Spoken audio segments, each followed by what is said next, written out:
You know what it was, Slay? Yeah. You know, we from the block, so and you know where we come from. Yeah. Like, so when a nigga on a mic, you know, usually when a nigga talking and shit, a nigga, when you sitting at a desk like this, it's the police at the other side. You feel me? Real talk. So a nigga not really used to talking to a nigga like this. I'm not sorry about nothing. It should never happen, but I ain't sorry. Niggas die every day.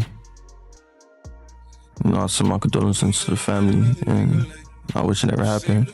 Of him, I probably seen one picture of him, thought he was a model. No one was intended to get hurt that night? Nobody. It wasn't intentional. Well, literally the next day after Pop Smoke was killed, you went to school. The same day. Same day. You went to school and they're talking about it in the classroom.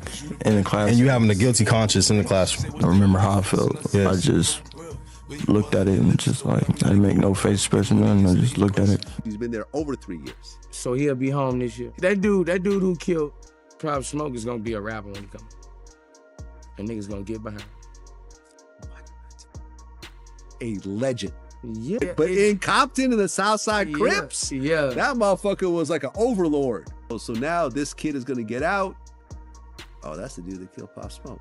If he a member, like and when you in the street, that little nigga was chasing a bag. Now if he got down or not, I don't know how that shit went down or how he gonna come home.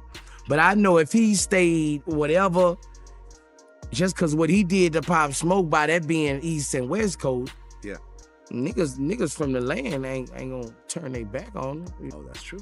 Might get a little tattoo tear on his eye. It's gonna be interesting. It's gonna be interesting to see what happens. So was it times like where people probably be talking about the situation around you and had no clue?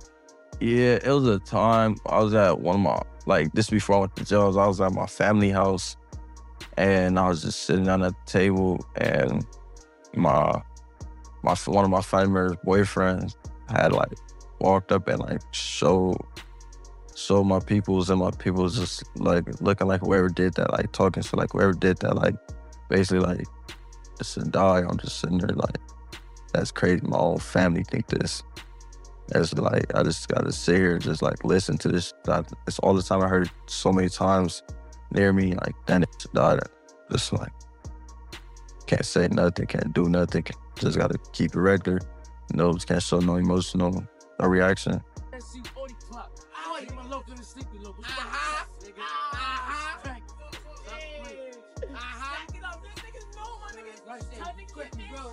Tell me your age on camera. Tell me your age on camera. 13. 13, banging. Where we at? We on Junction. You tell me stop playing, right? Yo. Crip up. Whenever that hat's up. No. Chill. Don't do that. Don't do that. Nah, pick it up. Nah, y'all gotta chill. Now y'all gotta chill, my face, man. Now y'all You just pulled out your crates in front of me. What's wrong with you? Throw your crates, son. Are you dumb? What's wrong with you, my nigga? Yo, Chappelle. You need Chappelle. Yo, it's crazy. Yeah, take his crate. Yo, guys, get fucked.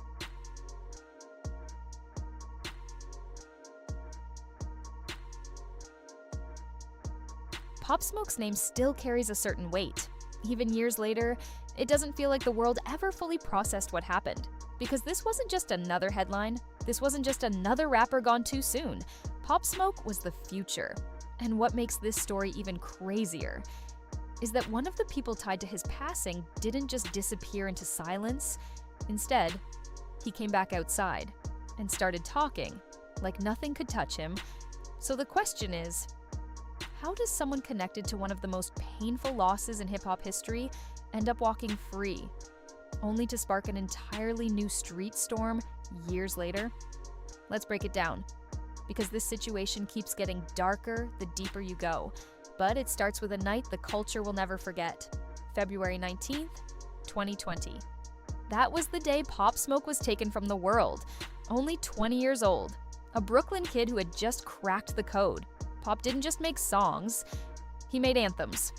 Welcome to the Party, Dior, For the Night. Tracks that didn't just play in clubs, They shook the whole city. Pop Smoke brought Brooklyn drill to the mainstream with a presence nobody could copy. That voice was unmistakable. That energy was rare. And the industry knew it. Nicki Minaj, 50 Cent, Travis Scott, everyone wanted to work with him. He wasn't coming. He was already here. And then, in one night, it was gone. A home invasion in the Hollywood Hills. Police said multiple suspects broke in. Pop Smoke was shot. And just like that, a generational star became a memory. Fans everywhere felt the same thing. This wasn't supposed to happen. Not now, not to him. But what happened next made it even harder to accept, because the people arrested weren't some hardened masterminds.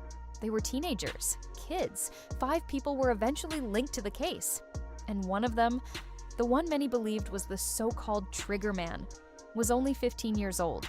That detail changed everything, because in the eyes of the law, 15 meant juvenile court, no life sentence, no decades behind bars, just time in a youth facility, until his mid-20s. And for a lot of people watching, that didn't feel like justice, not even close. Pop Smoke lost his entire future, but the person accused of ending it would still have his whole life ahead of him. And that reality never sat right with the culture, but nobody could predict what would happen once he got out. Because instead of vanishing, instead of showing remorse, instead of staying invisible, he allegedly did the opposite. He started talking. And that's where the story turns unreal. When word spread that Pop Smoke's suspected shooter was back outside, people expected silence. That's usually how it goes. You lay low, you stay out the way. You don't remind the world of what you're connected to, but according to viral street talk, this kid didn't move like that. Instead, he popped up on podcasts, interviews, public conversations, speaking about the case like it was just another topic. No emotion, no heaviness, just casual. And viewers couldn't believe what they were hearing. The host asked if it was planned, or just a robbery gone wrong. And his response was basically, it was just a robbery. Nobody sent us.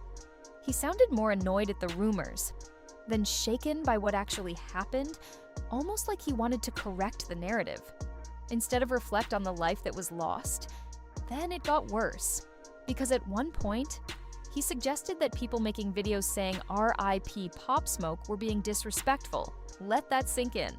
The man connected to Pop's death, calling other people disrespectful for mourning him. That level of audacity made the internet explode. And the more he spoke, the more people felt something chilling. This wasn't remorse. This was ego. Then came the moment that really made everyone freeze. The interviewer asked the question everyone wanted answered. Straight up. Everybody keeps saying you were the trigger man. Is that accurate? And instead of denying it, instead of shutting it down, he simply said, "Next question." That was it. 2 words. But those 2 words were louder than any confession. Because people didn't hear innocence, they heard avoidance. And from that moment, the internet decided he wasn't just involved, he was proud. And once that perception spreads, especially in a city like New York, things don't stay digital, because the streets watch too. See, Pop Smoke wasn't just famous. He was Brooklyn. He was the city's voice at that moment. Dior wasn't just a song, it was a movement. So when someone tied to his passing starts doing podcast runs, starts speaking reckless, it doesn't land like entertainment, it lands like disrespect. And according to street sources, he didn't stop at interviews. People claim he started moving online like a celebrity, posting, subliminals, acting like his name held weight because of what he did. Like being connected to Pop Smoke's death made him untouchable. And that's where people say he messed up, because the internet might forget eventually. But New York, Brooklyn, they don't forget. Ever. So the rumors started building. Quiet at first, then louder. That Pop Smoke's killer was moving careless, that he was outside too comfortable, and eventually, that the streets responded. Now, to be clear, not every detail is confirmed. Was watching. And when the goons pulled, was watching. And when the goons pulled up, it wasn't just a quick fight. People say it was a violation, the kind of beating that sends a message without words. A reminder that you can't take someone beloved, then return bragging. Not in this culture, not in these streets. Because the courts may treat you like a juvenile, but the streets don't operate on legal technicalities. They operate on memory, on respect, on pain that never healed. And for many fans, Pop Smoke's wound never closed. But just when people thought the story couldn't get darker, another tragedy surfaced. Of the other people connected to the case had a brother, a young man chasing music dreams himself. And in July, his body was discovered in Malibu. But it wasn't just discovered, it was found inside a barrel, floating near the shore. A maintenance worker reportedly saw it first, too heavy to move. The next morning, authorities opened it, and what they found was horrifying. The coroner ruled it an intentional killing immediately. And soon, law enforcement began exploring something chilling. Was this revenge? Was this connected to Pop Smoke? Was someone out there still trying to balance the scales? Years later, no official answers yet. Just questions, speculation, fear, because if that barrel case was payback, then this situation isn't over. It's evolving, and that's what makes it so disturbing. Pop Smoke's passing wasn't just a moment. It became a ripple, one that keeps pulling people under. And that leaves the culture stuck with one haunting reality. Justice doesn't always end in a courtroom. Sometimes it never comes with a verdict. Sometimes it doesn't arrive neatly wrapped in legal paperwork or prison sentences. Sometimes it drifts into the streets, into whispers, into rumors that spread faster than facts, into retaliation that people justify as closure, into endless cycles that never truly stop. Because when someone as loved as Pop Smoke is taken too soon, the pain doesn't disappear. It just sits there, growing, waiting. Pop Smoke should be here right now, headlining festivals across the world, selling out arenas, dropping classics every summer, evolving into the superstar everybody knew he was about to become. He had the voice, the presence, the momentum, the city on his back, and the industry was already opening doors for him. Instead, his name became tied to tragedy, a story that still feels unfinished. And what makes it even darker is that the people connected to it keep becoming part of even more disturbing headlines, more street talk, more unanswered questions, more bodies, more speculation, almost like the universe never let this situation rest. So the real question is, was any of this justice? Or was it just more violence feeding the same curse that hip-hop has been trapped in for decades? Because no matter what side you're on, one thing is undeniable. The world never got closure. Pop's family never got real peace. Fans never got the ending they deserved. And the streets, they don't operate on court timelines. They don't care about juvenile sentences. They don't forget disrespect. They don't forget pain. And they definitely don't forget legends. Rest in peace to Pop Smoke, a Brooklyn icon gone far too soon, and a story that still refuses to truly end. A Brooklyn legend taken too soon. And to everyone still caught in the aftermath, this story is proof that consequences don't always come immediately, but they always come eventually. So, what do you think? Was the system too soft? Was the response inevitable? Or is this just another tragic cycle repeating itself?